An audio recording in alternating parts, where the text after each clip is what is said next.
ආයිබෝව.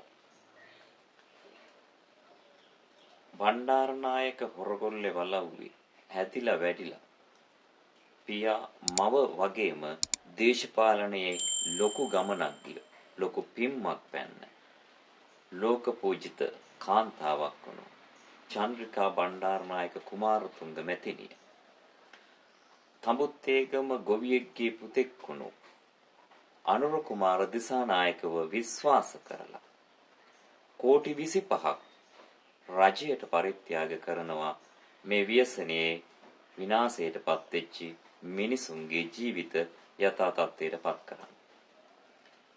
මේ කෝටි 25 චන්ද්‍රිකා කුමාරතුංග මැතිණියගේ පමණක් නොවුනත් මේක බණ්ඩාරනායක පදනමේ කෝටි 25 වුණත් ඒක විශ්වාස කරලා දෙන්නේ අනුර කුමාර දිසානායක කියන ජනාධිපතිවරයාට. අනුර කුමාර දිසානායක ජනාධිපතිවරයා කියන්නේ ඒ තරම්ම සිස්ටම් චේන්ජ් කරපු ජනාධිපතිවරයෙක් පුච්චලේ.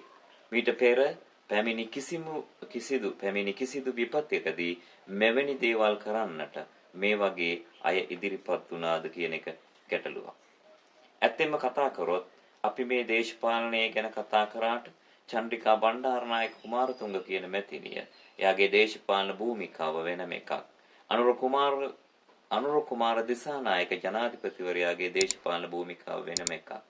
තමගේ ස්වාමියා ඝාතනය කරන්නට මැදිහත් වුණා කියන JVP චෝදනාවකුත් එක්ක කාලය ගෙවන චන්ද්‍රිකා බණ්ඩාරනායක කුමාරතුංග ඒක උලුප්පා දක්වන්නේ නැතුව තමන්ගේ ස්වාමියාගේ මරණය කෙසේද සිදු වූයේ කියන එක ස්වභාව දහමෙන් හොයා ගන්නා තුරු නීතියට බාර දීලා ඒ තමන්ගෙන් ඉටුවිය යුතුකම් ටික ඉෂ්ට කරන්නට මේ වෙලාවේ ඉදිරියට ඇවිල්ලා තියෙනවා ඊටාම උතුම් විදියට.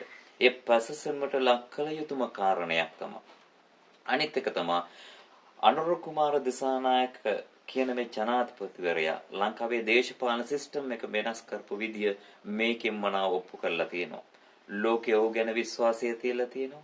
ආධාර නැව් පිටින් ලංකාවට එනවා.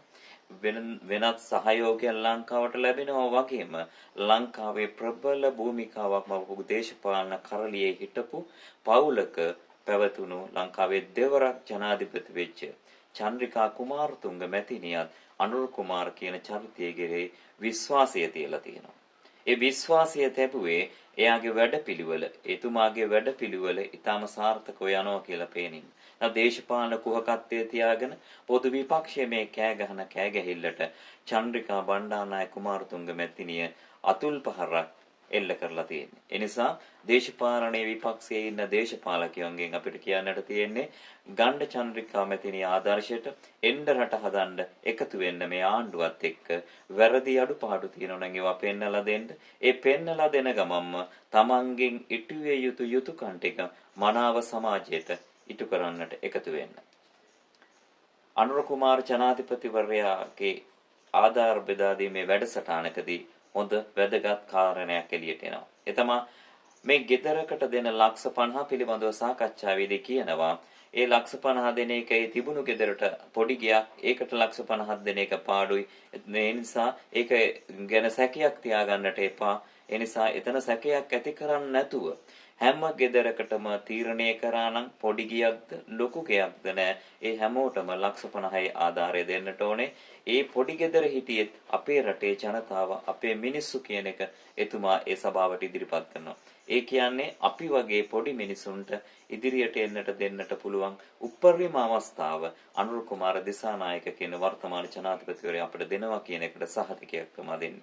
මේක තමයි සිස්ටම් චේන්ජ් එක. මේක තමයි අපි රටට අවශ්‍ය වෙච්ච බලාපොරොත්තු වුණු මේ ක්‍රමවේදය අපි හදන්නට ඕනේ. මේ ක්‍රමවේදය තවදුරටත් ඉදිරියට යන්නට ඕනේ. මේ ක්‍රමවේදය මේ ක්‍රියාත්මක වෙන එකට විරුද්ධව කටයුතු කරන්නේ මේ ක්‍රමවේදයට කුහකත්වයටපත් වෙච්ච කිසිදාක නැවත මේ ක්‍රමවේදයේ ඉදිරියට ගියොත් බලයට එන්නට බෑ කියලා හිතාගෙන ඉන්න පිරිස. ඒ නිසා මේ සිස්ටම් එකේ මේ චේන්ජ් එකත් එක්කම අපි ඉදිරියට යන්නට ඕනේ. ඒ වගේම ලෝකයේ තියෙන සියලුම ආධාරයන් එකතු කරගෙන හරි යාන්ත්‍රණයක් හදලා ජනතාවට බෙදෙන විදිහට මේක කරන්නට ඕනේ.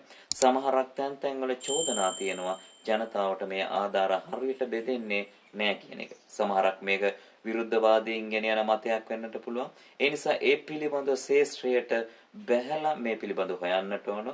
හොයලා නිවැරදි සත්‍ය ලෝකයට ඉදිරිපත් කරන්නට ඕනේ. එහෙනම් මේ රට හදන මේ රට ගොඩනගන වැඩපිළිවෙලට සියලු දෙනාම එකතු වේවි කියලා පදනම අපි ගාව තියෙනවා. ඒ වගේම සියලු දෙනාම එකතු වෙන්න Tamanට පුළුවන් ආකාරයෙන් අදහස් දක්වන්න, වචනයෙන් හරින් උදව්වක් කරන්න, ආධාර කරන්න.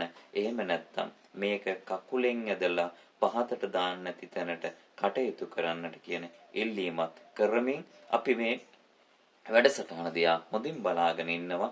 එනම් නැවතත් තමන්ගේ දේශපාලන මතය පැත්තකට තියලා තමන්ගේ රට වෙනුවෙන් වෙන්නට ඕන යුතුයකමක් ඉෂ්ට කරපු ගරු චන්ද්‍රිකා බණ්ඩාරනායක කුමාරතුංග මැතිණියට අපි වෙනුවෙන් රට වෙනුවෙන් රටේ පොදු ජනතාව වෙනුවෙන් අපගේ ස්තුතිය පුද කරනවා.